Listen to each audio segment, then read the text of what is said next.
Hey guys, welcome back to Corey Taylor Builds. Today I am finally going to be starting reassembly on this 4.8 liter LS based engine that I've been working on. This is for my buddy's 240SX, and we're going to be taking a video of when we put this back in the car. I got some of the other stuff done off camera, like putting the piston rings on and cleaning everything up and the valve seals in the head. Anything that'll take too long, just so we can all squeeze this into one video, just slapping it all together. I'm going to try to do this as quickly as I can because he really wants this motor back and I'd like to get it out of my garage. So see how fast we can put this back together. So here we have our main bearings. We're going to start sliding them in. If you're not familiar with building engines, the bearings with the holes typically go in the block itself and not the main caps, because obviously the oil flow needs to come up through the block to the crank.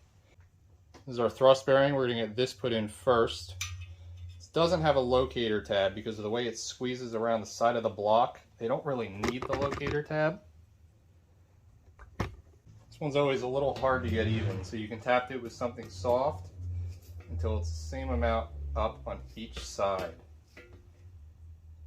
You can kind of do this with all the bearings, but this one you'll probably need to do it with because it's always pretty hard because it is a tight fit around the sides. They aren't wrong about that. Now the non-thrust bearing ones, regular ones, do have a locator tab, and you just want to slide that into the locator slot on the block. Push down on this side until it's flush on each side.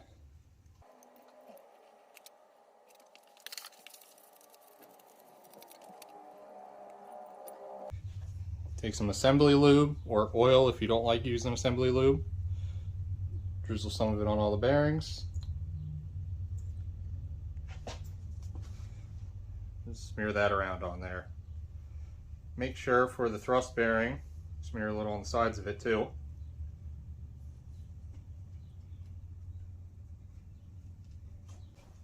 Now you can take your crankshaft, gently slide it on down on there. That's in. Now you can take your main caps, which I already went ahead and put the bearings in. Same process as putting the upper ones in. Put some assembly lube on those. Drop those in one by one. And for the main caps, obviously there's locator dots. Locator dots. They will always go towards the passenger side of the motor. So this is upside down. So you got to remember when it's flipped upwards, this would be the driver and this would be passenger. So these dots are going to go towards the passenger, except for the fifth cap. I'll show you that when we get there.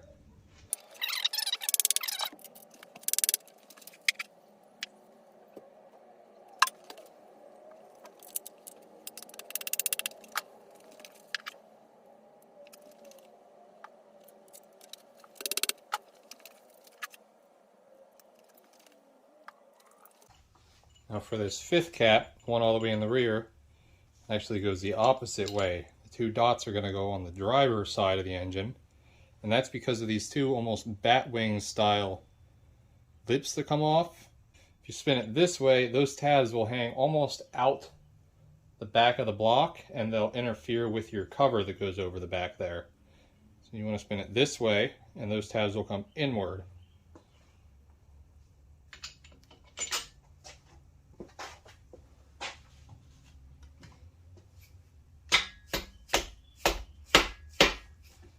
I'm assuming GM did this because the first cap and the fifth cap are the same exact thing. So it was probably easier for them to cast it this way. You just make multiples of the same one rather than making a different cap for the back. And it kind of comes inward and strengthens the block a little bit. So I guess it's a good cheapy idea, but I guess they could have also just moved the dots over here for this one. But you know what? As long as you know how it goes together, it's fine.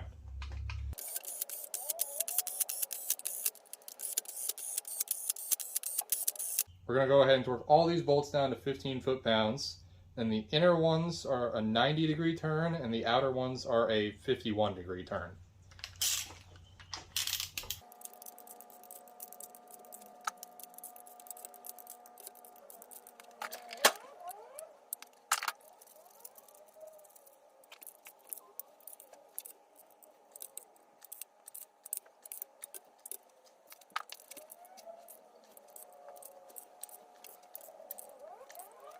Now that we have those all torqued down, we can see how the crankshaft spins.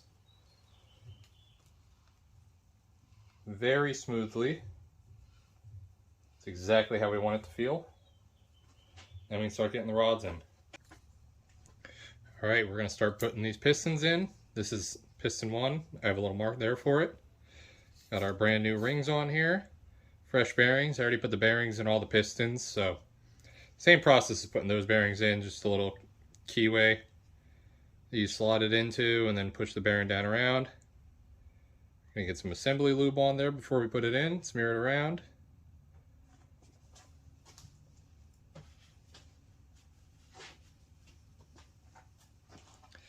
Said this in one of my other videos, but if you don't have one of these, I highly recommend it. It's a tapered piston ring compressor, larger hole up here, smaller one down here. You can get them in different sizes. They're a little bit more expensive than just your regular twist to tighten one, but they do a hell of a lot better job. Get the job done a lot quicker and a lot easier. And the way we're going to do this is that dot right there in the piston goes towards the front of the motor on every single piston. So you just want to line that up, have your cylinder number, get the skirt popping out the bottom of this tapered piston ring compressor a little bit, and then we're just going to slide it in the cylinder.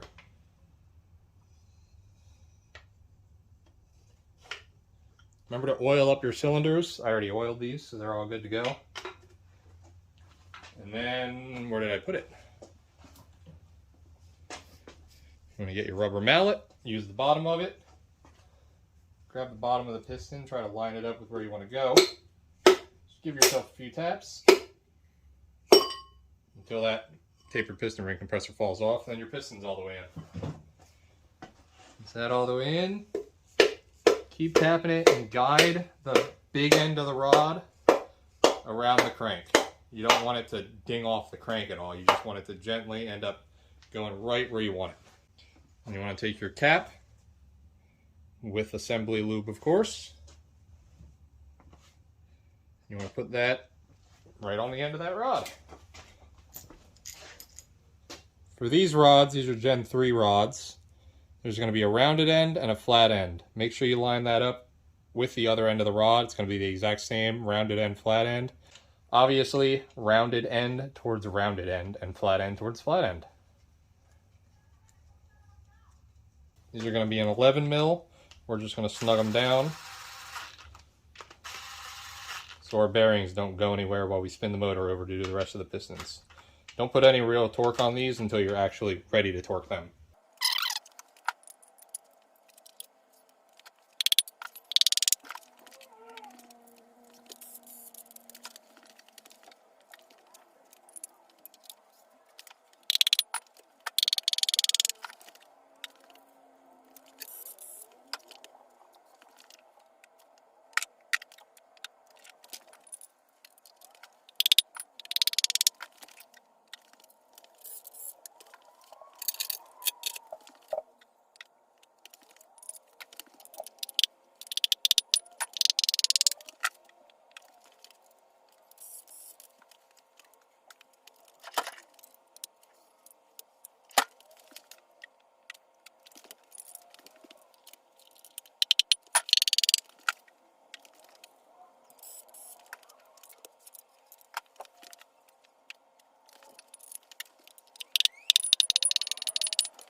Alright, now we're getting ready to torque the rod bolts. These all go to 15 foot-pounds and then 85 degrees because these are the second design rod bolts. There's a first design which only goes to 60 degrees. You can tell whether it has the retaining sleeve or not. And the second design goes to 85 degrees.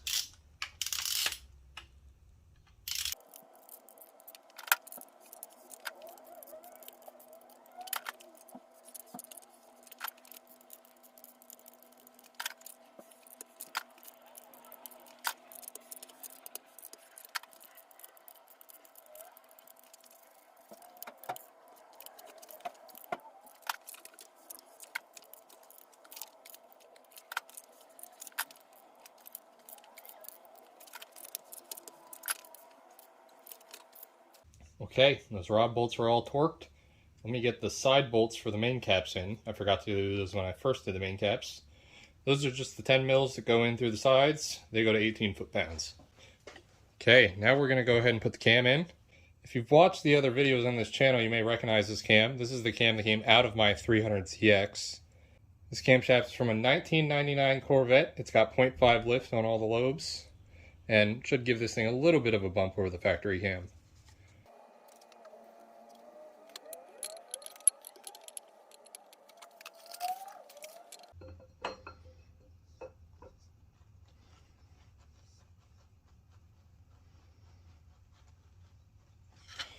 Okay, now the cam's in there.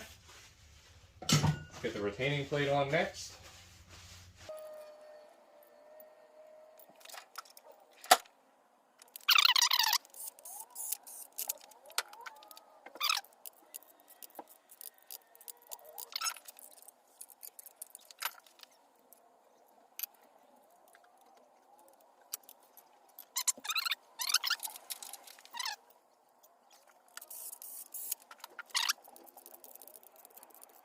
I'm going to go ahead and get this oil pump on. I know this oil pump doesn't look the greatest because it's dirty, but we did replace this first time we rebuilt the motor like a couple 3,000 miles ago maybe, so we weren't going to buy a brand new oil pump again just because it got a little dirty. Okay, now we got our windage tray. We're going to bolt this up. Okay, we're going to drop these lifters in. These are some good used lifters that I had laying around. Didn't want to spend the money to get new ones. It's up to the owner of the motor, not me. Don't blame me. But these ones are good. These came out of a motor that I ran just because I wanted to put new ones in, not because it needed them. So I'm just going to go ahead and drop all these in.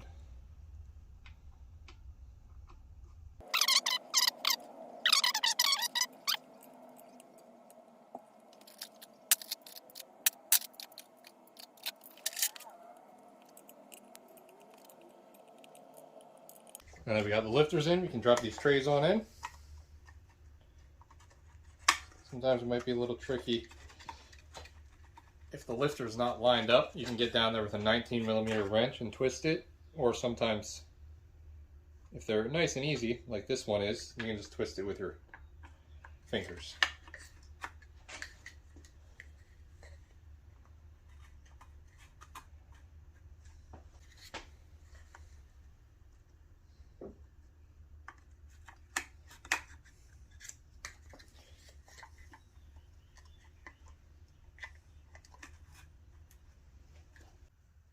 These all go to 8 foot-pounds, but honestly, you don't even have to torque these because there's absolutely no way they could ever come out.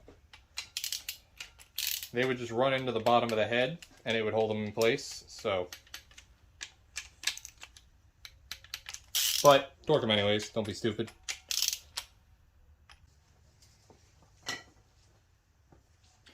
Alright, now we're going to go ahead and get these head gaskets put on so that we can get the heads on. If you don't know how these go, they have these main holes on both sides, but these holes over here are only on one side. These will always go towards the back of the block, that way the water can flow in, all the way across the head, and then out the back. And then these tiny ones are just so that a little bit can get through.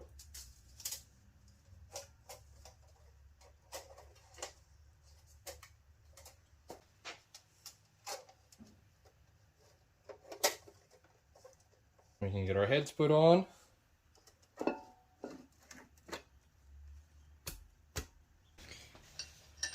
Start dropping these bolts in their place.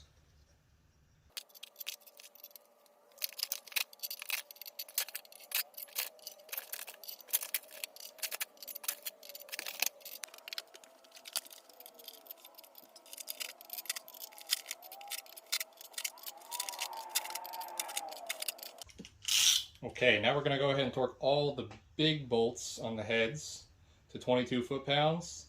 Then after that, the long ones get 2 90-degree passes, and the short ones get a 90-degree pass and then a 50-degree pass.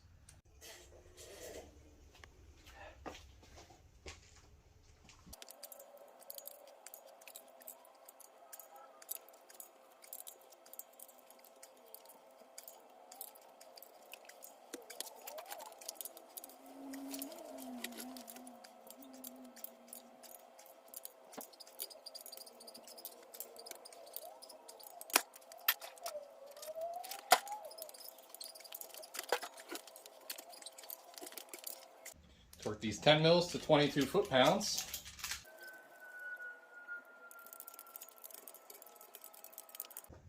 And we can drop our push rods in, just take some assembly lube and put it on all the ends.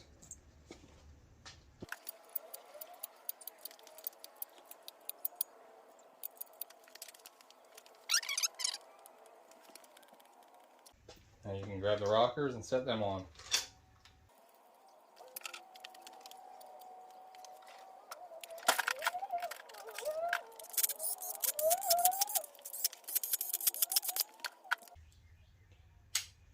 I'm going to torque all these bolts down to 22 foot-pounds as well.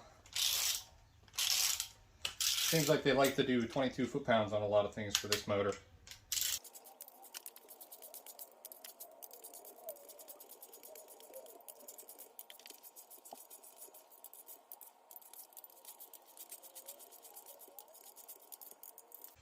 Okay, that's going to bring us to an end for this video. We're going to paint this motor, and obviously we don't want to put the covers on just yet because we're going to paint those a different color than the rest of the block.